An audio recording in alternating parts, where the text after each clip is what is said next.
우리 같이 말씀 보도록 하겠습니다. 함께 보실 말씀은 창세기 3장 1절에서 7절 말씀입니다. 창세기 3장 1절에서 7절 말씀입니다.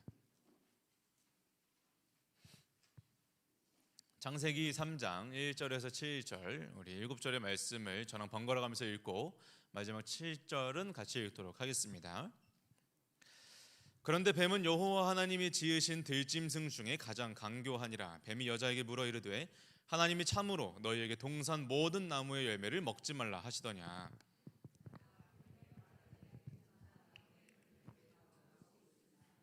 동산 중앙에 있는 나무의 열매는 하나님의 말씀에 너희는 먹지도 말고 만지지도 말라 너희가 죽을까 하노라 하셨느니라.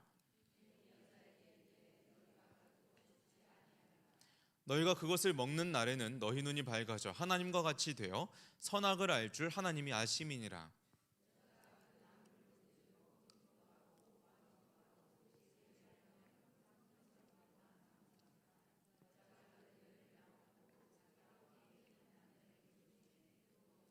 같이 읽겠습니다. 이에 그들의 눈이 밝아져 자기들이 벗은 줄 알고 무화과 나무 잎을 엮어 치마로 삼았더라.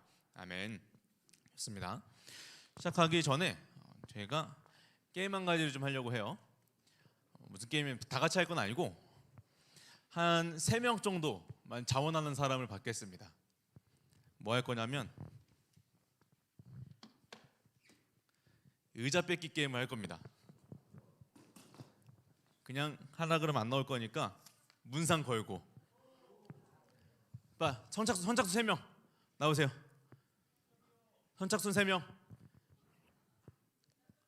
나오세요. 선착순 3명. 근데 성비가 맞아야 돼. 남자 둘에 여자 하나 껴있으면 당연히 밀칠 거잖아요. 그러니까 남자 3명으로 받겠습니다. 없으면 내가 뽑을 거예요. 등치 좋은 애들로 뽑아볼게요. 그러면 자, 연섭이? 예섭이 앞으로 나오세요. 좋습니다. 예섭이 나오고, 그다음에 찬솔이 나오고, 1, 2, 3학년 하시면 나와요. 찬솔이 나오고, 빨리 나와. 은섭이 나오고, 은섭이 3학년 대표 은섭이. 정은이 나오는 거예요? 아니죠? 은섭이 나오세요.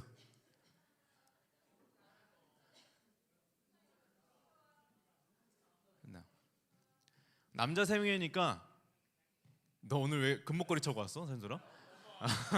아 진짜? 멋있는데 오늘 약간 부티가 있어 보여요. 좋습니다. 자, 다 알죠? 룰은 알죠? 둥글게 하면서 돌다가 제가 그만하면은 딱 한 명이 앉는 거예요. 남자 3명이니까 룰은 다 없앨게요. 밀치기 가능, 의자 뺏기 가능, 그러니까 다치지만 않고 모든 거 허용 가능. 알겠죠? 준비? 됐죠? 좋습니다.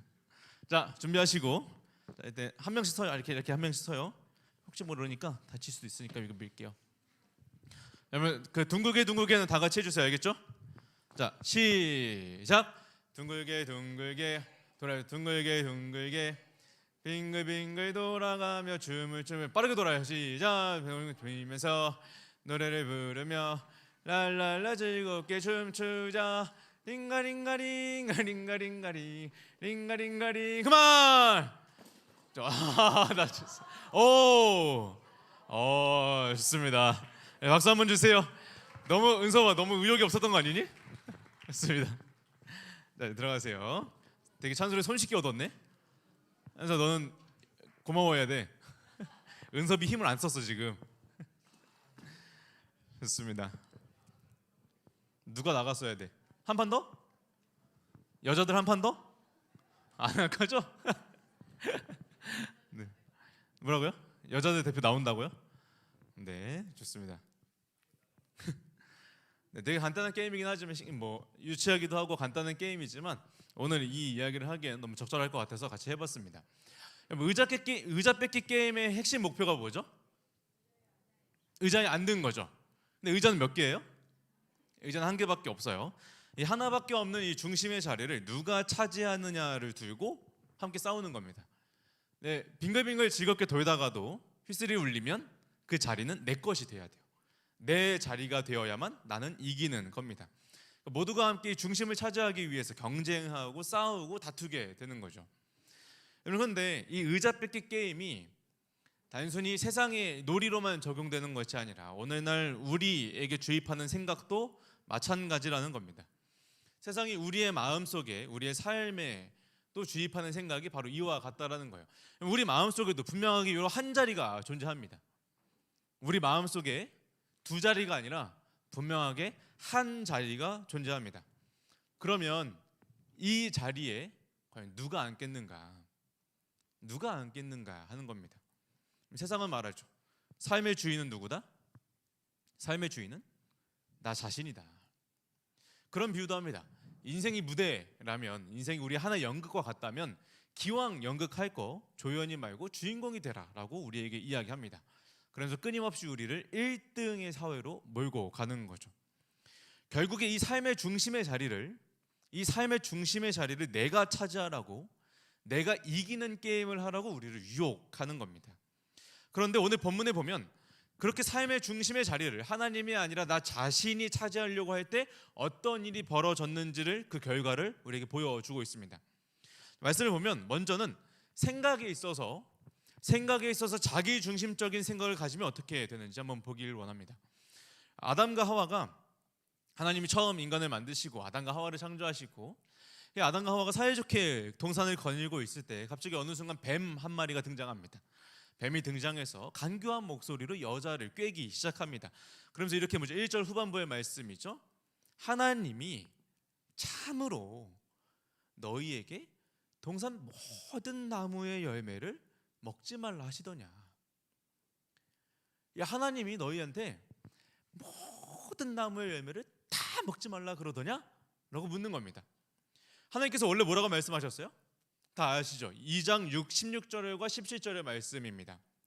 여호와 하나님이 그 사람에게 명하여 이르시되 동산 각종 나무의 열매는 내가 임의로 먹되, 17절 함께 읽겠습니다. 시작. 선악을 알게 하는 나무의 열매는 먹지 말라.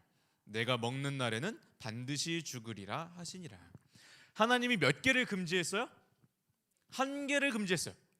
다 먹어도 되는데 오직 선악을 알게 하는 나무의 열매만, 이것만 먹지 말라고 하신 겁니다.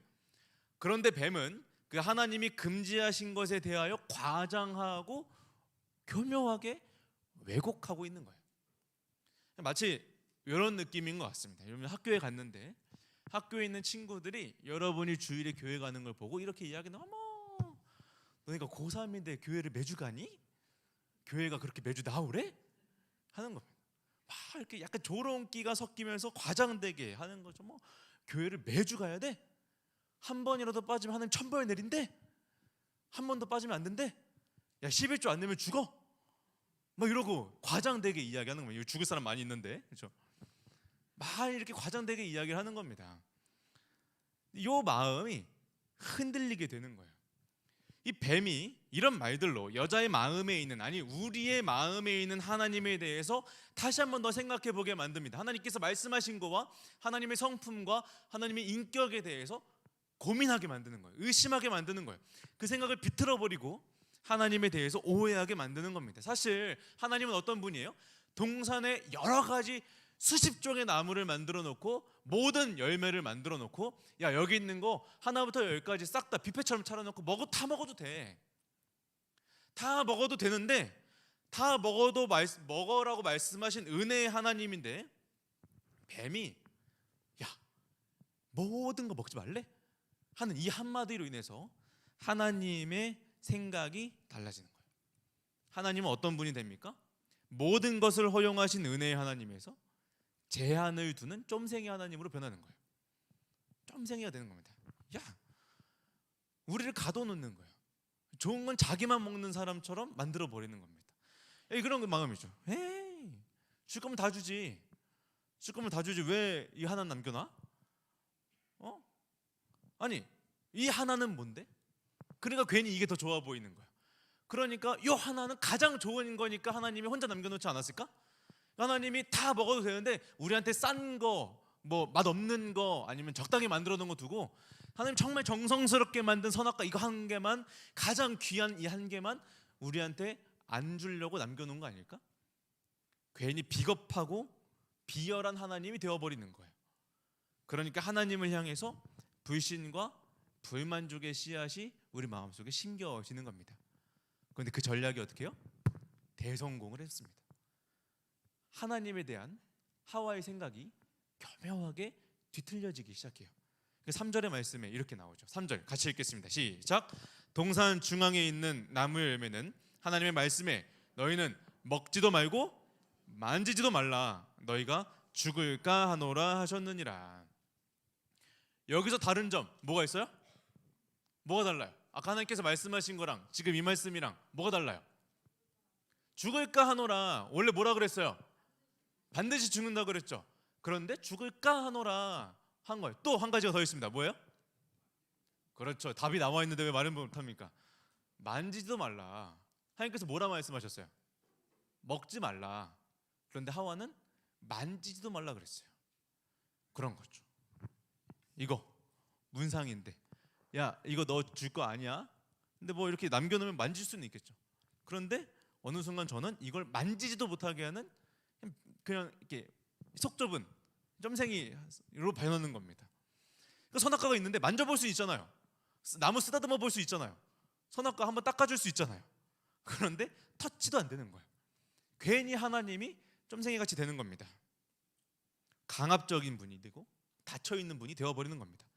하와의 생각이 왜곡되는 거예요. 하나님께서 말씀하신 거가 기준이 아니라 거기에 지금 자기 생각이 들어가 버려요. 자기 생각이 들어가고 죽을까 하노라 만지지도 말라 그랬어. 그러니까 스스로 해석하면서 그런 하나님이 과연 좋은가? 의심하게 되는 거예요. 다 먹어도 되는데 이거 하나 먹지도 말라 그러고 만지지도 말라 그러니까 하나님 과연 100% 좋은 분인가? 물론 좋지. 다 먹으라 했으니 너무 좋지. 그런데 이거 하나는 먹지 말라 그러고 만지도 말라 그랬는데 그런 하나님 과연 좋은 분일까? 조금 그냥 좋은 건 자기한테만 남겨놓는 그런 분이 아닐까? 좀 이렇게 비겁한 그런 분이 아닐까? 의심하게 되는 겁니다. 하나님에 대한 불신이 커지게 되는 겁니다. 그러면서 내가 만약 하나님이었으면 안 그랬을 텐데 내가 만약에 하나님이었으면 다 줬을 텐데 그렇게 막 속 좁게 구이지 않고 이왕 통 크게 쓸 거면 다 통 크게 해가지고 다는 다 먹으라고 그렇게 줬을 텐데 라는 불만족이 생기는 겁니다. 생각의 중심이 하나님이 아니라 나로 옮겨지게 되는 겁니다. 그러면서 결국 하와를 넘어뜨린 뱀의 결정적인 말은 이것이었습니다. 5절의 말씀 같이 읽습니다. 너희가 그것을 먹는 날에는 너희 눈이 밝아져 하나님과 같이 되어 선악을 알 줄 하나님이 아심이니라. 하나님과 같이 된다. 하나님과 같이 되어서 선악을 판단하게 된다. 이 말이 아담과 하와의 마음을 확 넘어져 가게 했던 겁니다. 결국엔 뭐냐면 내가 하나님처럼 되고 싶은 마음이 하와로 하여금 선악과를 먹게 했단 말입니다. 야, 안 죽어. 상관없어요. 죽든 말든 난 상관없거든. 그런데 지금 이 마음속에 피어오른 불신과 불만족의 씨앗에 너 하나님처럼 될 수 있어라는 이 말 한마디로 하와가 마음이 홀랑 넘어간 겁니다. 하나님처럼 될 수 있어? 내가 하나님이었으면 이러지 않았을 텐데, 내가 하나님이었으면 더 만족스럽게 살아갈 수 있었을 텐데 라는 그 말 한마디로 넘어가게 된 겁니다. 하나님 중심에서 사람 중심으로, 하나님 중심에서 자기 중심으로 사고가 전환되면 이제는 이 사고 방식이 하나님께서 정해주신 그 한계를 넘어서서 스스로 신이 되고자 하는 교만과 욕심이 생겨나게 되는 겁니다. 내가 이 세상의 중심이 되어서 이제는 내가 하나님처럼 선과 악을 내가 판단하겠다. 하나님께서 먹지 말라 그래서 먹지 않고 하나님께서 먹으라고 먹고 수동적으로 뒤틀려가는 사람이 아니라 이제는 내가 무엇을 먹고 무엇을 안 먹고를 내가 결정하겠다. 왜 내가 남의 말에 따라야 되느냐, 내 마음대로 하겠다라는 생각이 들어가는 겁니다. 내가 하고 판단의 기준이 되겠다는 위험한 생각이죠. 그런데 여러분 생각해 보세요. 지금 아담과 하와가 하나님의 말씀 외에 판단할 수 있는 기준이 어디 있습니까? 하나님의 말씀 말고 아담과 하와가 판단할 수 있는 기준이 뭐예요? 무엇을 먹고 무엇을 안 먹고 기준이 뭐예요?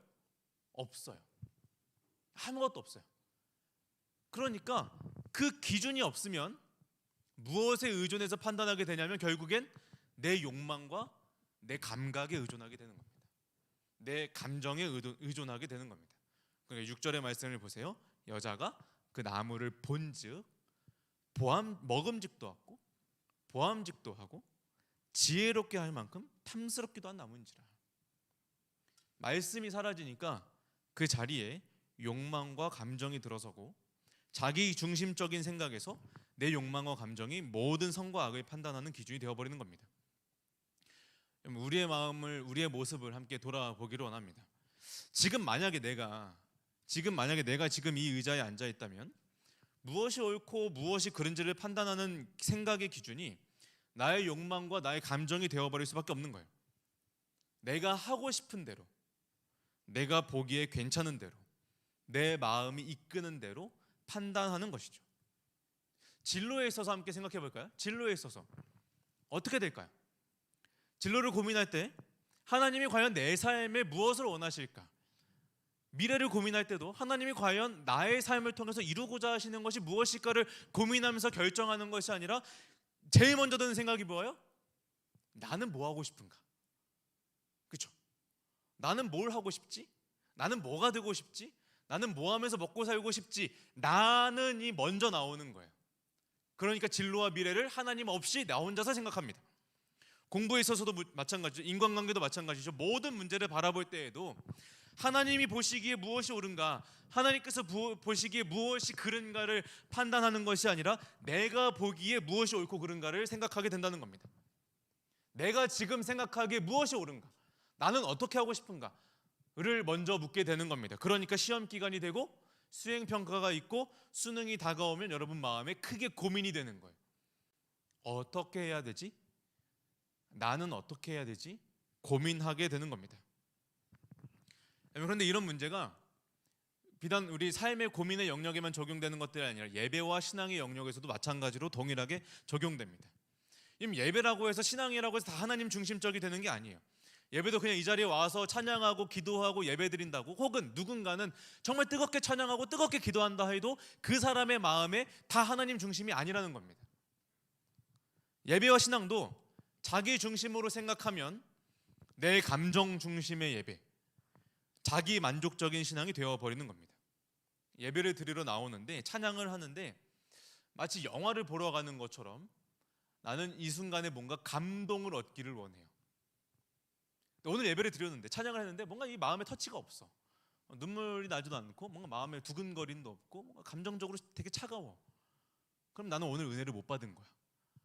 그러니까 오늘 예배 뭐 은혜 못 받았네. 오늘 뭐 찬양 별로였네. 오늘 뭐 설교 별로였네. 뭐 그렇게 재밌는 것도 없고 뭐 감동도 없어. 이러고 돌아가는 거죠.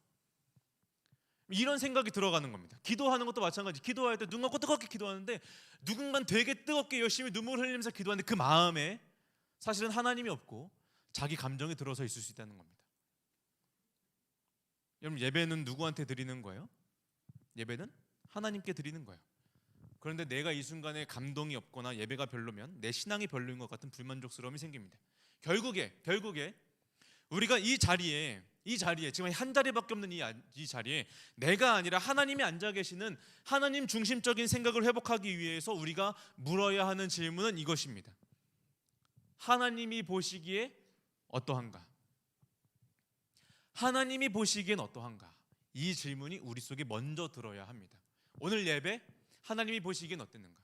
오늘의 찬양 하나님이 보시기엔 어땠는가? 오늘의 연주 하나님이 보시기엔 어땠는가? 오늘의 예배와 신앙과 기도와의 모든 영역이 하나님이 보시기엔 어땠지? 오늘 내가 내리는 모든 판단, 친구와 관계를 끊을지 말지, 친구와 뭐 만날지 말지, 아니면 그 모든 것들에 있어서 싸울지 말지, 뭐라 잔소리를 할지 말지, 공부를 할지, 학원을 갈지, 오늘 시험 기간인데 오늘 하루는 쉴까 잘까 고민하는 모든 판단의 기준은 뭐가 되어야 돼요? 하나님이 보시기엔 어떻지? 하나님이라면 어떻게 했을까? 이 질문이 우리 속에 먼저 회복되어야 한다는 겁니다. 모든 판단과 생각의 기준을 내 욕망과 내 감정이 아니라 하나님의 생각과 하나님의 말씀에 두는 거예요. 일상에서 옳고 그름을 판단할 때 예배와 신앙 역시 내가 중심이 아니라 하나님이 중심이 되셔야 합니다. 예배는 하나님을 위한 겁니다. 우리의 삶도 하나님을 위한 겁니다. 나를 위한 게 아니라, 내 감동을 위한 예배가 아니라 하나님을 감동시키는 예배고, 나를 위한 예배가 아니라 하나님께 드려지는 예배가 되어야 되고, 하나님께 드려지는 나의 삶이 되어야 한다는 것이죠. 여러분, 이 자리에서 함께 결단했으면 좋겠습니다. 이제 이 자리에서 여러분이, 우리가, 내가 지금 이 자리에 앉아 있다면 이제 이 자리에서 일어나서 모든 생각과 판단의 기준을 하나님으로 두고 하나님을 내 생각의 중심에 모시는 하나님 중심적인 생각을 회복하는 우리가 되기를 간절히 소망합니다. 그런가 하면 자기 중심적인 생각을 넘어서서 자기 중심적인 행동이 있어요. 우리가 중심에 앉아서 자기 중심적으로 생각하기 시작하면 행동에 있어서도 하나님을 몰아내고 배제해버린다는 겁니다. 하나님 없이도 살 수 있고 하나님 없이도 나 혼자서 문제를 해결할 수 있다는 똑같은 교만이죠. 교만입니다. 7절의 말씀을 보면, 7절의 말씀을 보면 아담과 하와는 선악과를 먹고 난 이후에 자신들의 상태가 발가벗고 있음을 알게 되었습니다. 그리고 어떻게 해요? 부끄러워해요. 아이 부끄러워. 다 빨가벗었네? 사실은 그냥 빨가벗고 다니고 있었는데 이제서야 눈이 띄인 거예요. 서로의 알몸이 눈에 들어옵니다. 그러니까 부끄러워서 재빨리 나뭇잎을 엮어서 자기의 치마를 만들고 자신의 부끄러움을 가립니다. 죄로 인해서 문제가 생겼어요. 부끄러움과 수치심이라는 문제가 생겼어요. 근데 그 문제를 해결하는 방식이 뭐예요? 여전히 자기 중심적인 생각으로, 하나님 없이 자기 힘으로 수치심을 가리고 스스로 문제를 해결하고자 하는 겁니다. 그럼 이것이 하나님이 없는, 하나님을 배제하는 자기중심적인 행동이고 생각입니다. 교만입니다. 여러분, 창세기 3장이죠. 몇 장을 쭉쭉쭉 건너가다 보면 창세기 11장에 우리가 잘 아는 바벨탑 사건이 나옵니다. 바벨탑 사건이 뭐예요? 노아의 홍수 이후에 온 세계가 물에 다 휩쓸려 가니까 사람들이 그 이후에 하나님의 심판을 두려워하면서 하나님을 의지하려고 하는 것이 아니라 자기들의 힘으로, 자기들의 능력으로, 자기들의 지혜로 그와 같은 심판을 벗어나고자 두꺼운 성벽을 쌓고 높은 탑을 짓습니다. 인간으로서 스스로 피조물의 한계를 벗어나서 하나님 없이도 문제를 해결하려고 하는 거죠. 나아가서 뭐예요? 하나님 없이도 살아가려고 하는 겁니다. 하나님이 심판을 하든 말든 우리는 우리 마음대로 살겠다. 하나님이 심판해도 우리는 벗어나겠다 라는 마음으로 바벨탑을 쌓은 겁니다. 여러분, 이렇게 하나님 없이 스스로 문제를 해결하려는 모든 노력은 기특한 게 아니라 교만한 거고, 그건 역시도 타락한 자기 중심적인 행동일 뿐입니다. 그런 말 있죠. 하늘은 스스로 돕는 자를 돕는다. 사실 교회적으로는 안 맞습니다. 스스로 도와요? 하나님 없이 스스로 도우려 그러면 그 모든 노력들이 교만이 되는 겁니다. 어느 날 우리는 많은 문제를 나 혼자서 해결하려고 합니다. 뭐가 있죠? 공부, 입시, 인간관계, 가정환경, 그런 데서 오는 스트레스와 감정의 문제들을 고민하지만 하나님 없이 나 혼자서 해결하려고 그래요. 입시, 진로, 공부에 있어서 기도 없이 내 힘으로 모든 일들을 감당합니다. 당연히 노력해야죠. 당연히 공부 열심히 해야죠. 공부하지 말란 소리가 아닙니다. 뭐 공부 안 하고 시험 기간이 앞인데 공부 안 펴놓고 하나님 공부를 안 했지만 지혜를 주십시오, 이런 터무니없는 기도하지 말라는 거예요. 돈이 없는데 나가서 일할 생각은 안 하고, 나가서 알바 구하거나 뭐 직장 다닐 생각 안 하고 하나님 돈을 주실 줄 믿습니다, 이러지 말라는 거예요. 당연히 노력해야 돼요. 그런데 마치 그 공부의 과정에는 하나님이 없어도 되는 것처럼, 하나님이 내 성적에는 전혀 상관하지 않는 것처럼 내 지식으로만 매달리고 노력하는 겁니다. 하나님께 모든 내 지혜와 지식을 의탁하지 않고 하나님 없이 성적은 하나님과 별개의 것이라고 생각해 버리는 겁니다. 인간관계도 마찬가지죠. 인간관계, 친구 사이의 문제를 해결하기 위해서 하나님께 기도하고 묻는 것보다 사람의 조언을 더 많이 의지합니다. 어떻게 해야 될까? 전화해서 묻습니다. 카톡으로 묻습니다. 지식인 뭐 요즘에 그러죠? 지식인 인스타에 뭐 검색해서 묻습니다. GPT한테 묻습니다. GPT가 신이죠. GPT야 친구랑 싸우는데 어떻게 해야 될까? 다 설명해주면 GPT가 딱 설명해주죠. 하나님 없이 모든 문제를 해결하려고 하는 거예요. 스트레스와 감정 문제를 해소하기 위해서 여러분이 뭘 찾습니까? 게임 찾죠. 유튜브 찾죠. 친구 찾죠. 그런 것들을 통해서 내 방식으로 회피해 버리거나 아무에게도 털어놓지 않고 그냥 혼자 끙끙 싸매고 있습니다. 털어놔봤자 소용없지. 뭐 내 고민 누구에게 이야기한다 해서 뭐 고민 들어줄 것도 아니고 해결해 줄 것도 아니고, 그러니까 혼자서 고민하고 있는 친구들이 있어요. 그것도 사실 교만이에요. 아니면 모두에게는 털어놓고, 친구에게도 털어놓고, 막 나한테도 털어놓고, 엄마에게도 털어놓고, 다 털어놓는데 정작 하나님께는 한마디도 털어놓지 않아요. 여러분, 마치 하나님께서 이 세상과 나의 일에 뭐 내가 지금 고민하고 있는 모든 문제들은 마치 간섭하지 않는 것처럼 생각하고, 누군가에게 고민을 털어놓으면서 해결될 게 없으니 굳이 털어놓지 않는 것처럼 기도해봤자 소용없다는 생각으로 기도하지 않는 겁니다. 기도해서 뭐예요? 사실 그렇잖아요. 여러분, 기도해서 능력을 경험한 적이 있습니까? 기도했더니 뭐 진짜 내 고민이 한순간에 빵 해결됐다거나, 뭐 친구가 한순간에 갑자기 나를 좋아하게 됐다거나, 뭐 그런 거 없잖아요. 그러니까 사실 우리의 기저에 깔려있는 생각이 뭐예요? 기도해봤자 소용없다. 기도는 형식적이다. 그러니까 누군가는 기도하지 않고, 누군가는 기도를 하더라도 형식적으로 기도하고 돌아서서는 자기 힘으로 문제를 해결하려고 합니다. 여러분, 하나님의 능력을 전혀 의지하지 않는 겁니다. 그럼 대체 언제 하나님의 능력을 의지하겠습니까? 대체 언제 하나님을 간절히 찾게 되겠습니까? 진짜 하나님 아니면 안 됩니까? 라는 말이 언제 튀어나오겠습니까? 진짜 내 힘으로 고칠 수 없는 그런 큰 병에, 뭐 암이나 큰 사고를 당해서 내 힘으로는 안 될 것 같고 의료도 안 될 것 같은 그 상황에만 하나님을 찾겠습니까? 그런 상황에만 하나님을 찾는 게 아니라 전능하신 하나님의 능력은 큰 일뿐만 아니라 작은 일에도 다 영향을 미칠 수 있다는 것을 믿으셔야 합니다. 나의 삶의 모든 사소한 문제들까지도 하나님이 해결할 수 있다는 사실을 여러분 믿으셔야 합니다. 피조물로서의 한계를 분명하게 인정하고, 인간의 나약함과 나의 연약함을 스스로 인정하고, 전능하신 하나님의 능력을 의지해야 되는 것이죠. 여러분, 창세기의 말씀을 통해서 우리가 배우는 건 뭐예요? 하나님은 창조의 하나님이다. 전능하신 하나님이다.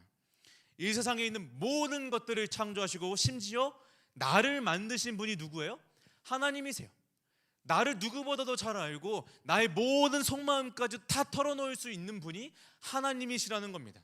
그 하나님이 자기 백성 구원하시기 위해서 거대한 홍해 바다도 가르셨어요. 그 하나님이 자기 백성을 구원하시기 위해서 커다란 여리고 성벽을 무너뜨리셨습니다.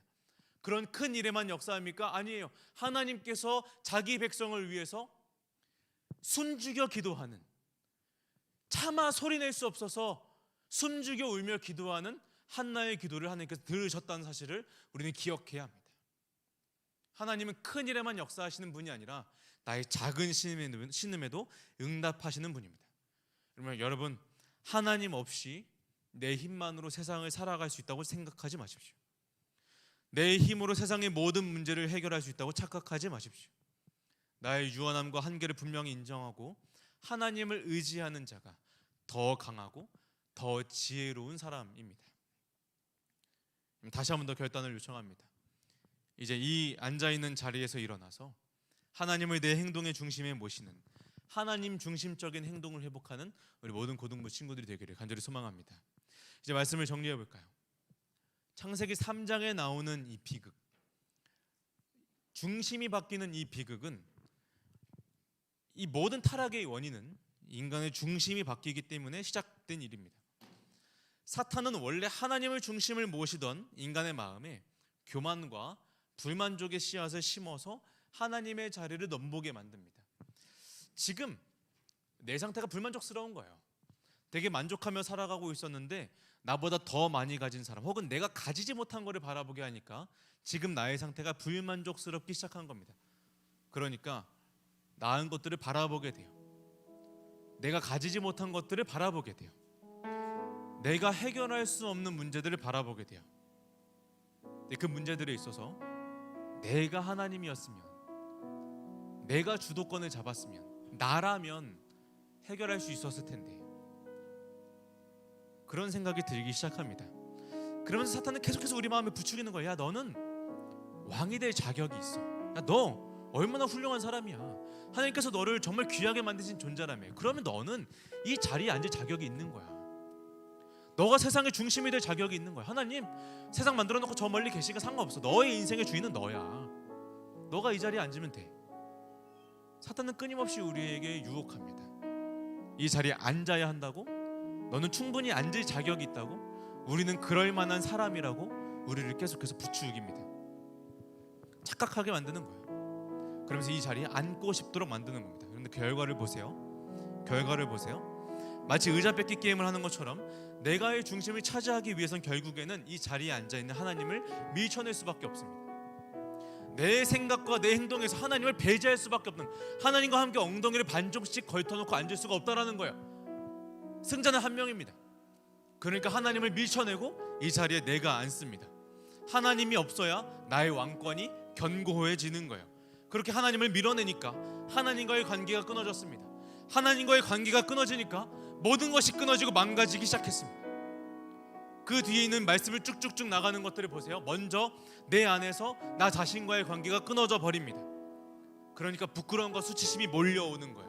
그전에는 부끄럽지 않았던 것들이 나의 콤플렉스가 되고 내가 부끄럽게 느껴지기 시작하는 겁니다. 내 외모, 내가 가지지 못한 능력, 나의 언변, 나의 성적, 어떤 것도 내가 가지지 못하는 것들에 부끄러움을 느끼고 수치스럽게 되는 겁니다. 그러니까 그 다음에 인간관계가 끊어집니다. 자신감이 없어져요. 자존감이 떨어집니다. 혹은 누군가를 깔보기 시작합니다. 혹은 누군가에게 모든 책임을 전가하기 시작합니다. 아담과 하와를 보세요. 하나님께서 찾아오실 때 아담은 하와에게 그 책임을 전가했고 하와는 뱀에게 그 책임을 전가합니다. 결국에 하나님을 향하는 거예요. 하나님이 뱀 만드신 거 아닙니까? 하나님이 결국에 나를 이렇게 만든 거 아닙니까? 모든 책임을 다시 하나님께로 돌리기 시작합니다. 인간관계도 끊어지고 사람 관계도 다 끊어집니다. 자기가 중심이 되니까 타인과의 관계도 망가집니다. 그뿐입니까? 모든 창조 세계와도 끊어집니다. 타락 이후에 하나님 말씀하시죠. 이제는 농사를 지어도 풍성한 소출을 기대하기 어렵고 가시덤불이 자라게 될 것이다. 하나님이 말씀하신 창조 세계도 끊어지게 된 겁니다. 여러분, 성경은 이 세상에 존재하는 모든 악과 모든 죄의 문제를, 모든 고통과 고난의 문제를 모두 누구에게 돌리면 사람에게 돌립니다. 나 자신에게 돌립니다. 모든 문제가 내가 중심을 차지하고자 하는 그 교만과 욕심에서부터 모든 문제가 시작되는 겁니다. 내가 중심이 되려고 하니까 이기심이 생기고 질투가 생기고 미움이 생기고 다툼이 생겨나고 이 세상에서 사랑이 사라집니다. 내가 왕이 되어야 하는데 되지 못할까봐 경쟁하고 밀려날까봐 두렵고 불안하기 시작합니다. 그런데 그 모든 문제조차도 하나님이 없이 내 힘으로, 내 능력으로, 내 감정으로 해결하려고 하니까, 망가진 내 손으로 고쳐보려고 하니까 모든 것이 다 망가져 버립니다. 마음이 망가져요. 관계도 망가져요. 사회 구조도 망가지고 이 세상이 다 망가지는 겁니다. 결국에 뭐가 문제입니까? 중심이 잘못되었기 때문입니다. 그러면 이 문제를 어떻게 해결할까요? 여러분, 우리의 모든 회복은 다시 하나님을 중심으로 삼는 것에서부터 시작합니다. 곁에 있는 문제들을 해결하려고 하지 마세요. 내 눈앞에 어떤 문제가 닥치고 어떤 고민이 나에게 밀려 들어올 때 그 문제만을 바라보지 말고 중심을 바라보십시오. 지금 내 안에서 뭐가 잘못됐을까? 지금 나와 하나님과의 관계는 올바르게 세워져 있는가? 지금 고민하는 내 마음의 중심에는 하나님이 앉아 계시는가? 하나님이라면 어떻게 했을까? 계속 이것을 물어야 합니다. 하나님 없이도 살 수 있다. 하나님 없이도 문제를 해결할 수 있다는 자기 중심적인 생각을 버려야 합니다. 바라기는 우리의 모든 중심을 하나님께 내어드리고 이 한 자리, 내 마음에 있는 이 한 자리에 하나님만 모시는 우리가 되기를 간절히 소망합니다.